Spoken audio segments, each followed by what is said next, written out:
Good evening and thank you for joining us for KREM 2 News at 6 tonight. I'm Mark Hanrahan. And I'm Whitney Ward. Thank you for being here. We start tonight with a story you will only see on KREM 2. 4 people are in custody and in connection with a fentanyl ring that spanned 4 states and has ties to the overdose death of a freshman from Coeur d'Alene. The conspiracy, detailed in newly released court documents, stretches from Arizona to Washington and ran right through Spokane. 5 months after the overdose death of a 15-year-old Lake City High School freshman, federal investigators believe they have busted a multi-state fentanyl ring with ties to the teen's death. The ring, detailed in newly unsealed court documents, shows DEA agents arrested 4 suspects: Caleb Carr, Jamie Belovich, Hunter O'Mealy, and Matthew Gadina Pena. Investigators say the suspects were involved in a conspiracy to distribute 50,000 counterfeit pills believed to be made with fentanyl, cocaine, meth, LSD, and marijuana. The alleged operation stretched from Arizona up through Tacoma and over to Spokane, where a confidential informant helped agents connect the dots. In fact, documents show the informant made controlled buys of drugs in Spokane and Spokane Valley, helping those agents build their case. And investigators learned the suspects also had plans to ship thousands of suspected fentanyl-laced pills to Spokane. Beyond the drugs and the 15-year-old freshman who overdosed in Coeur d'Alene, agents allege associates of the suspects also have ties to the murder of 20-year-old Gabriel Casper, who was found dead lying on the street in Coeur d'Alene on Memorial Day. After months of investigating, the 4 people accused of running the multi-state fentanyl ring are now in custody. If convicted, they face 10 years to life in prison. So there is so much more to this story that we did not get a chance to include in this story. To read much more on the alleged operation, just head to our website. That's KREM.com. He's gonna get that. He's gonna get that. Do it. Oh my God. Well, tonight we are sharing dash cam video of Coach Mark Few's erratic driving the night he was cited for DUI. All of this happened just last month in Coeur d'Alene. Last week, Few pleaded guilty to the charge. Kootenai County sentencing documents show that he'll serve 24 hours of community service and pay a $1,000 fine. KREM 2's Amanda Rowley joins us now from Kootenai County, the courthouse there, with a closer look at the dash camera video that we received through a public records request. This video comes from the dash of a Kootenai County Fire and Rescue engine. That night, the captain reported to dispatch they were following behind a black SUV that was driving erratically and speeding. Little did they know it was Gonzaga's men's basketball coach behind the wheel. We first see Mark Few's black SUV as the fire engine reaches an intersection near the city limits of Coeur d'Alene. As they head south on 4th Street, it does not take long for the fire engine crews to notice the SUV swerve on and off the road. Listen to their reaction as Few nearly hits a street sign. He's gonna get that. He's gonna get that. Do it. Oh my God. Once they reached Coeur d'Alene High School, the captain reported the driver to dispatch. They followed Few's SUV and gave updates on their location. That area is a 25-mile-per-hour speed zone. Court documents say the captain told police Few was pulling away from the engine while they were driving 10 over that speed limit. This is also indicated in the dash camera video. They continue following Few for about 2 miles. Before they reached Appleway Avenue, a Coeur d'Alene police officer raced into view right behind Few's SUV. We know from court documents the officer waited for the light to turn green, then he pulled Few over in a nearby parking lot. Again, you can hear the firefighters' reaction. Yeah. Got him. This dash camera video is 7 minutes long, and if you would like to view the entire video, we can send you a link directly to your phone. Just text us the word Few to 509-448-2000, and we'll text you that link straight to your phone. Reporting from the Kootenai County Courthouse, Amanda Rowley, KREM 2 News. Now to more of your day's top stories. The last case related to the death of WSU student Sam Martinez wrapped up in court this week.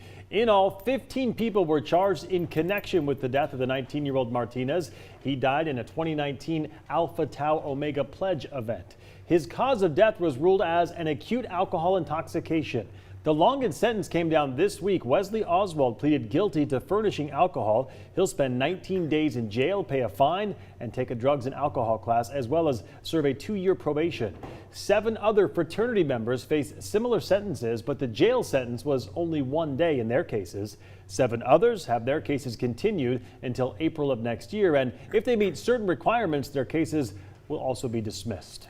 The man who brutally killed a homeless woman in Spokane back in March was sentenced today. 29-year-old Robert Mead was sentenced to 16 years behind bars after pleading guilty to second-degree murder and first-degree assault. Court documents say an AMR employee had been driving in the early morning hours and saw a person lying in the street on Farwell Road. That's when they found 24-year-old Grace Wiggins lying in the street naked with a plastic bag over her head. Mead told investigators that she had overdosed while she was at his apartment and also admitted to dumping Wiggins' body.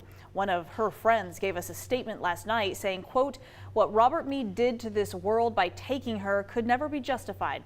Grace was so sweet, harmless, and a blessing to the world, and what he did was an act of cruelty." Washington State Athletics says that more than $3.5 million have been raised for their new indoor practice facility this week. Athletic Director Pat Chun made the announcement today that they had reached their target goal for the donations. Chun said there was a $1 million donation and then another handful of high dollar amounts this week. Chun's announcement did not include a timeline of when the $25 million project will be finished. The practice facility will benefit many campus programs, not just football. Well, we had all been praying for rain throughout the summer. Now it's finally here. It happens to be Football Friday for a lot of high school kids who are going to be out playing. And I don't know that they're going to be playing in any kind of dry weather. Yeah, let's check right in now with meteorologist Michelle Boss. Michelle, what's the verdict? Will it be wet tonight for high school football? For a lot of the games in the Spokane and Coeur d'Alene area, you'll likely be dealing with some wet weather. Yes, it's been dry for the first half of October. Now we're finally getting that much needed rain. And today it really got started 0.2 of an inch at the Spokane airport so far. A little bit behind there in Sandpoint, 200ths. Pullman nearly 0.2. Moses Lake should be dry this evening.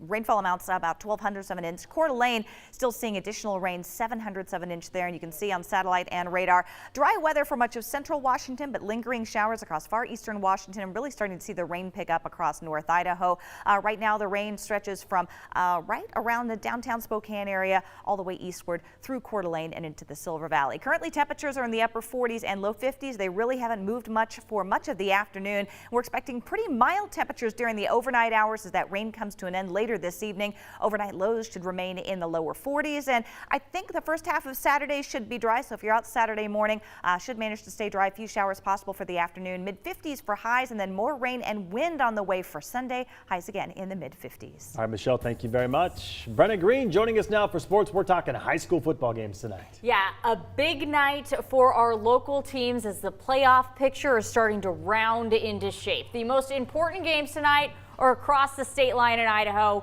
as the 5A Inland Empire League, kind of a mess. Lewiston is 2-0 while perennial power Coeur d'Alene and Post Falls are both 1-1. Lewiston plays at CDA tonight, so if they win, they'll win the league. However, if CDA wins, they'll need Post Falls to lose to win the league. If CDA wins and Post Falls wins, then Post Falls will win the league.